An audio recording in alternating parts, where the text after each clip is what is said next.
दोस्तों, गोदी मीडिया की हरकतें मैं आप लोगों को रोजाना दिखा रहा हूं और आगे भी दिखाता रहूंगा। इन लोगों को जलील करना जरूरी है।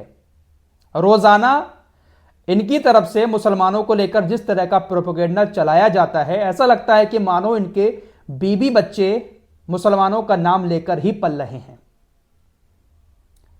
किसने इनको पत्रकार बना दिया है, कौन से कॉलेज में पढ़कर ये पत्रकार बने हैं, समझ नहीं आता है। ऐसे ऐसे आर्टिकल लिखते हैं, मन तो ऐसा करता है कि इनको खुलकर गालियां दी जाए। अगर ऐसे लोगों के पास मेरी ये वीडियो पहुंच रही है, जिन लोगों ने ये जाहिलाना हरकत करते हुए ऐसे आर्टिकल लिखे हैं, सुधर जाओ थोड़ा सा। कुछ तो जमीर को जगाकर अच्छी पत्रकारिता कर लो। कैसे आर्टिकल लिखे जाते हैं? तड़पते हुए मरे थे पैगंबर मोहम्मद। कौन थी वो लड़की जिसने दी थी दर्दनाक मृत्यु? सुबह से शाम तक सिर्फ और सिर्फ मुसलमानों के खिलाफ ही कुछ लोग जो हैं वो आर्टिकल लिखते रहते हैं। कल मैंने आपको मक्का मदीना की खबर बताई थी कि वहां पर बारिश हो रही है। उस बारिश को लेकर कैसा प्रोपेगेंडा ये लोग फैला रहे हैं, कितना बेहुदा आर्टिकल लिखा है, जरा देखिएगा। मक्का मदीना पर टूटा खुदा का कहर, कुदरत ने मचाई ऐसी तबाही, अल्लाह अल्लाह पुकार रहे मुस्लिम। कितने बड़े जाहिल लोग हैं ये। बस मुसलमानों को लेकर कुछ भी अपने देश के लोगों के सामने रख दो, इनको लगता है कि हमारे देश के जो नफरतबाज है वो इनके ऐसे आर्टिकल देखकर बहुत ज्यादा खुश होंगे और इनको फॉलो करेंगे। कौन से स्कूल कॉलेज में पढ़कर ये लोग पत्रकार बने हैं, समझ नहीं आता है। मक्का मदीना में कुदरत का कहर टूट पड़ा है, मुसलमान अल्लाह अल्लाह कर रहे हैं। यह है जलील और जाहिल मीडिया। रोजाना इसकी हरकतें मैं आप लोगों को दिखाता रहूंगा। यह वीडियो शेयर किया करें ताकि इन लोगों के पास पहुंचे, इनको कुछ तो शर्म आए कि किस तरह की बातें ये लोग लिखते हैं। खैर, मैं अपने देश के सभी लोगों से कहना चाहूंगा कि इस जलील मीडिया से, ऐसे जलील पत्रकारों से दूर रहें जो इस तरह के आर्टिकल लिखकर देश को गुमराह करते हैं और किसी को खुश करते हैं तो किसी को बहुत ज्यादा दुख पहुंचाते हैं। ऐसे लोगों से बहुत दूर रहें। और भारत के अंदर सबसे ज्यादा जो माहौल खराब किया है ना, हमारी मीडिया ने ही किया है, चाहे वो प्रिंट मीडिया हो या फिर गोदी मीडिया। आगे बढ़ते हैं।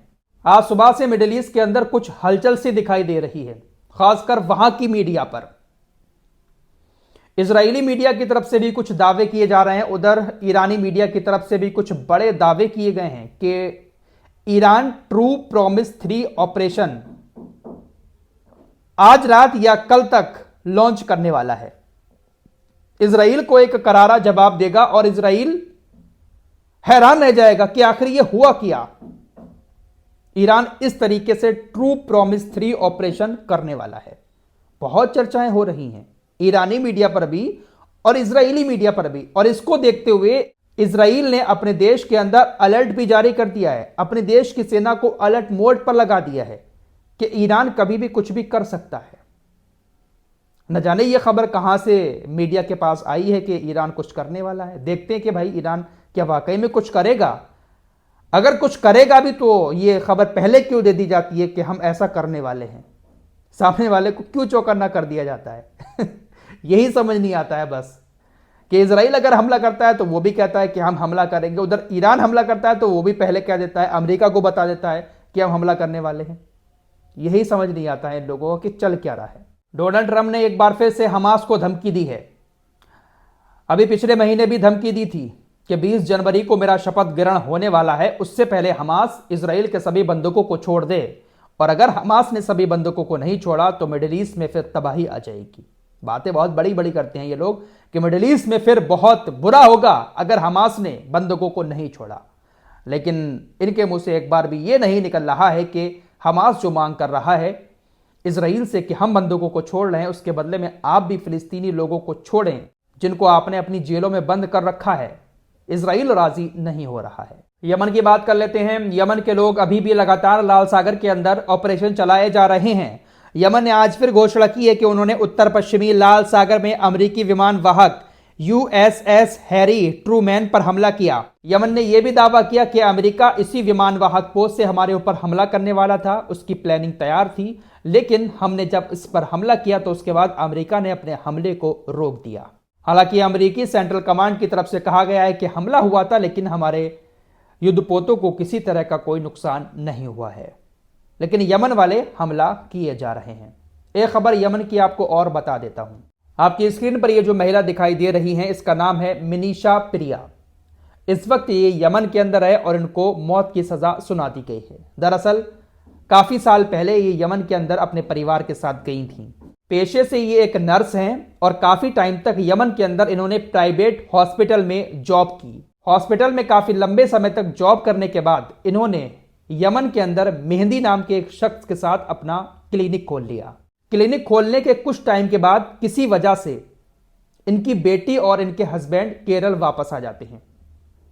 हालांकि ये वापस नहीं आई क्योंकि इनका जो पासपोर्ट था वो मेहंदी नाम के शख्स के पास था, जो यमन का रहने वाला है।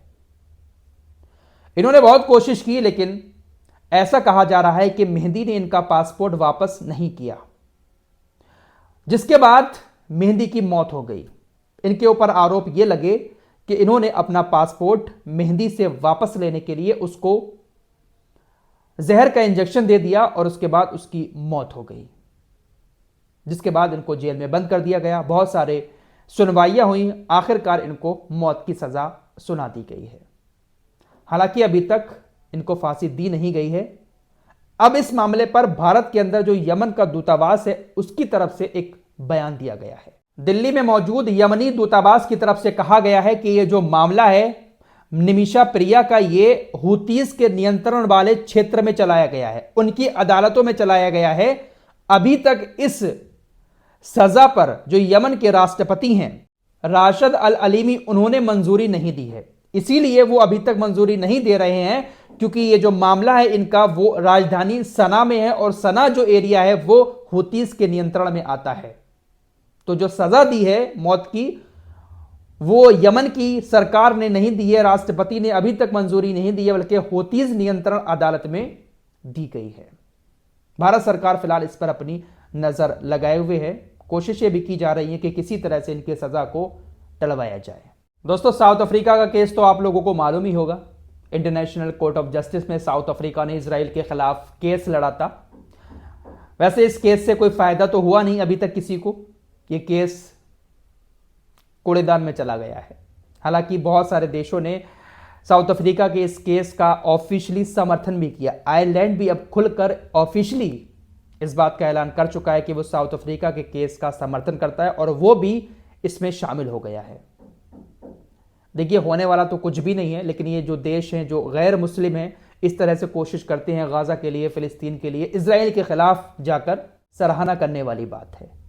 क्योंकि जो बिरयानी खाने वाले हैं वो तो बस बिरयानी ही खा रहे हैं। फिलहाल इस वक्त की ये कुछ ज़रूरी खबरें थी जो आपके सामने रखी। कुछ और खबरों के साथ फिर हाजिर होऊंगा, तब तक के लिए अपना ख्याल रखिएगा। अल्लाह हाफिज़।